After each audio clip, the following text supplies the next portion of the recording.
Hey, welcome back. In this video, we're going to practice some rational operations coming directly from TEK 7.3a.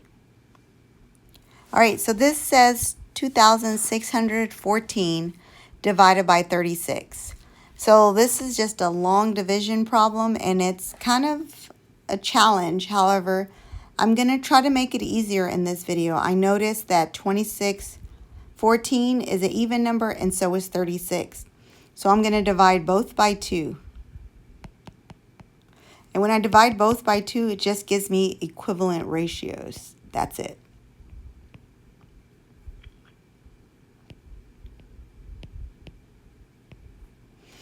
Okay, so there's not a number that can go into both 18 and 1,307 without a remainder.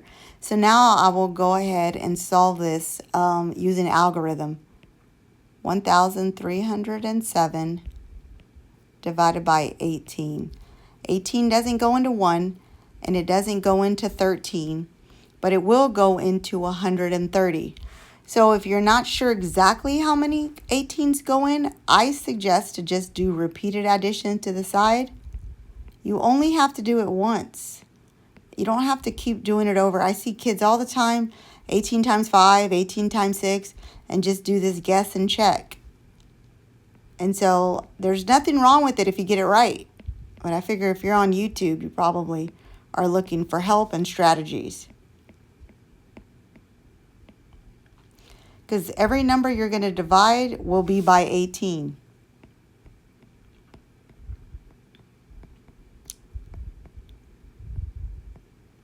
I won't be able to go past 126. When I go and add them, I have to include the first 18. That's the biggest mistake I see kids make. So there's 1, 2, 3, 4, 5, 6, 7. So it goes in 7 times. And remember, you're going to put it above the 0 because it didn't go into 1. It didn't go into 13. It went into 130. 7 groups of 18 is 126. How far is 126 to 130? 4. Bring down your 7. Your new division problem is 47 divided by 18. You can use your repeated addition to the side, and you don't even have to start over. No more guessing and checking, and it goes in twice. 2 groups of 18 is 36. And so then I tell kids, your remainder is circle over square. So we circle our remainder, put a box around our dividend, or divisor, sorry. And so it's 72, and then kids plug in the 11 over 18, and you're done. All right, so let's go to our next example. This seems to be just a thorn in most kids' side. So the first thing you want to do is get a common denominator. So you get all your multiples of 3, your multiples of 4, and your multiples of 8. You want a number that 3 can go into, 4 can go into, and 8 can go into. So somewhere in elementary you were taught like 3, 6, 9, 12, 15, so forth. And then for your 4s, it was 4, 8, 12, 16. And you kept doing your repeated addition until you got a number that they can all go into. But because of time and space on here, I'm going to go ahead and jump straight to my common denominator. If you pause the video and you list all your multiples, you'll discover that your common denominator is 24.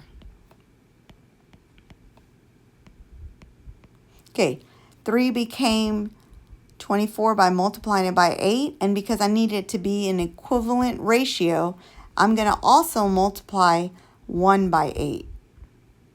Now, I won't use that same strategy with 8 because 4 becomes 24 with 6. So that means I'll multiply the numerator with 6, and that gives me 18.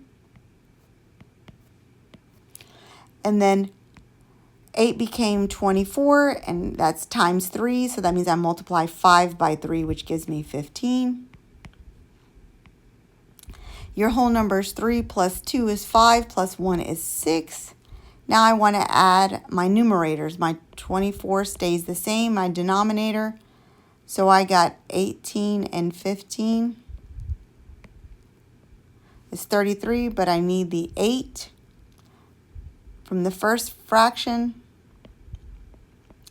So I end up with 41 over 24.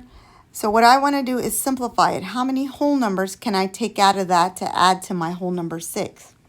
Well, 24 divided by 24 is just 1. So that gets added, so it's now 7. I'm going to take away 24 from 41. And then I'm left with 17, 24. Now, my final answer is 7 and 17, 24. I strongly recommend, to master this, you don't have to do 20 of these. You just need to do one of them over and over until you get the hang of it. All right, one more example for this video. And this is just decimals. And what I see, kids, is lining up numbers when you're supposed to line up decimals. You have 7 and 9/10, 1 and 5/10, and then you have 3.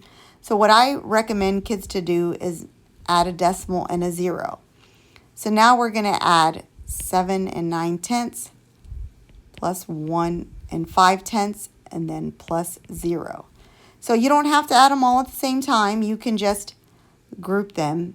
When you add those, you end up with 4.5. I'll go back and add the 7 and 9/10. So I ended up with 11 and 12 and 4/10. Okay, so I hope this helped and clarify any misconceptions you may have developed. Thanks for watching.